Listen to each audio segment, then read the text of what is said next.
the next few days, and these will be tense days unfolding. Indeed they will, Wolf. We have learned that behind the scenes, the Obama administration believes sometime in the next couple of days, 2-3 days or so, Vladimir Putin will make a decision on his next move. The big question is, will he put more military force into Crimea or possibly into eastern Ukraine? U.S. officials will tell you that if Putin's intentions are quite opaque right now, anybody who knows what he's thinking probably doesn't really know. They're very concerned about it.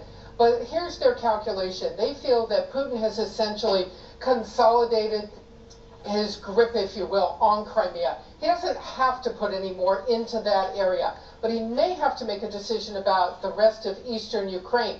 He has 150,000 troops on the border that have been conducting that exercise. The exercise essentially over, but not all of the troops have gone back to their bases. So there's plenty of Russian troops out and about with their equipment, with their weapons. Before they all go back to base, will Putin order them to cross the border? That's why the next 2 days are so important.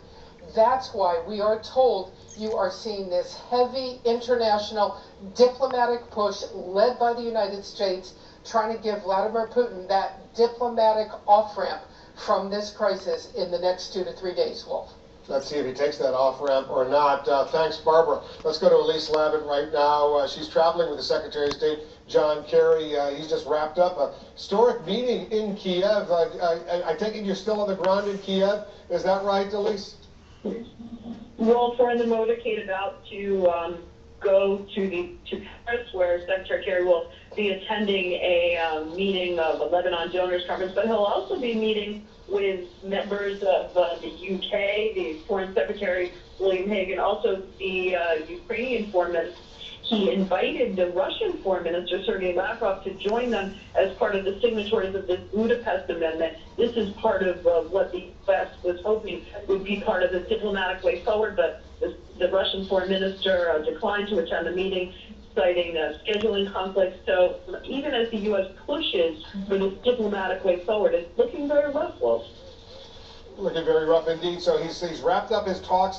The U.S., and correct me if I'm wrong, it does formally recognize this new interim government in Kiev, the government that replaced the ousted president as the legitimate government of Ukraine, right?